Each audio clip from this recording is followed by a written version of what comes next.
Richard. Foreign Secretary, you spoke a moment ago about security guarantees for Ukraine. We've heard overnight some quite positive words said about US security guarantees, described variously as Article 5-like, very strong guarantees, platinum standards. Chancellor Merz said US security guarantees are remarkable. Please, could you describe how these security guarantees might operate and what the UK contribution might be to them? So I'm going to just, I think, recognise that some of these discussions are still ongoing. We believe that significant progress has been made on security guarantees, but because those discussions are not yet concluded, I don't want to preempt the conclusion of those discussions. The whole point about having the security guarantees is obviously to ensure that Putin cannot just pause and come again, that it doesn't just become a pause for him simply to rearm, to strengthen his military resources and then launch further attacks, whether it be on Ukraine or on anybody else. And that's why the security guarantees are so important. There has to be some deterrence in this process against Russian aggression. So those are the issues that we are looking at. That's why we've all talked about a just and lasting peace. But I think, unfortunately, apologies to you and to the committee, it would be premature for me to talk about the detail of that at this stage. It would go further than the mere reassurance force that has been discussed up to now.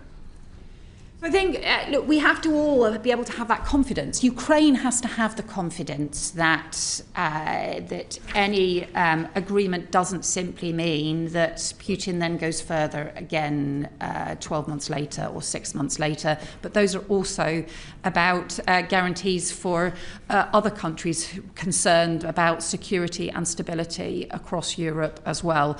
The only other thing I would then just reiterate, and the point that I made at the beginning, is that ultimately, we have huge amount of work underway between Ukraine and the US and supported by European countries. Frankly, I do not yet see commitment from Russia to sign up to peace, and they could do so at any point. They could sign up to a peace process, and actually that is where we need the pressure. That's one of the reasons why we're continuing with the pressure around sanctions on Russia, the economic pressure, and also pursuing the issues around Russian sovereign assets as well. What's about SAFE? I wasn't planning to. Right, okay.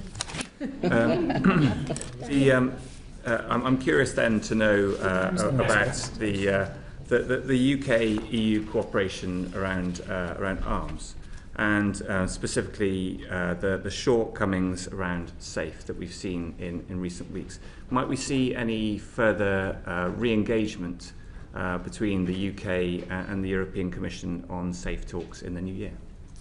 Look, the timescale and the cost made this not value for money. We were always very clear we needed a value for money, but as you know, we continue with strong defence partnerships anyway. There's a whole series of different ways, including third country terms that we can be part of, all of those programmes, and we continue to have direct defence agreements and partnerships with a number of different countries. We've seen the new agreements, obviously, with Norway and other countries as well. But we're not currently proposing to reopen the discussions around SAFE. Isn't it disgraceful that the Canadians can get access to SAFE on the basis of paying in £10 million and euros, and we have to pay $6 billion? I mean, what is going on? You know, we play a leading role in the defence of Europe, and why are we not allowed into SAFE?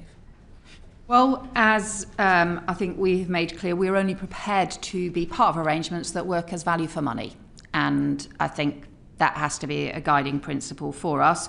But we have a lot of different defence partnerships, whether it be around frigates, whether it be around GCAP, whether it be around different forms of not just defence cooperation, but defence procurement with other European countries, that we will continue to do so.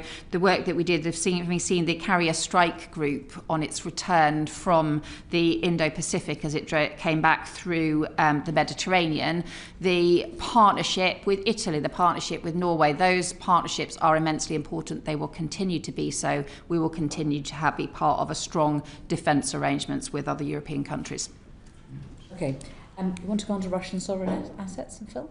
Yes, Foreign Secretary, on the Russian sovereign assets, are you able to say what progress has been made in seizing those assets held both here in the UK and further afield?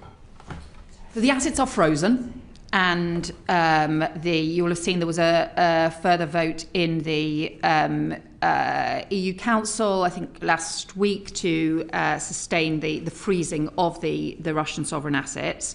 What we want to be able to do, though, is to mobilise those assets to help support Ukraine and to be able to provide the investment for Ukraine. So the UK supports the reparation loan proposal that the European Commission have put forward, and I am continuing to have discussions with other European countries, other foreign ministers, about the support for the making sure that those Russian sovereign assets can be mobilised to support both both military support and also economic support as well for Ukraine. Frankly, I just think that Russia should pay for the damage that they have done to Ukraine, and that's why this is the right thing to do, as well as increasing the pressure on Russia to come to the table. And this isn't just a discussion about Russian sovereign assets. Almost 4 years after Putin's full-scale invasion of Ukraine, we're still in a position where the £2.5 billion proceeds of the sale of Chelsea Football Club tied to Roman Abramovich is still frozen. When are we going to see the proceeds of that sale dispersed to support Ukraine?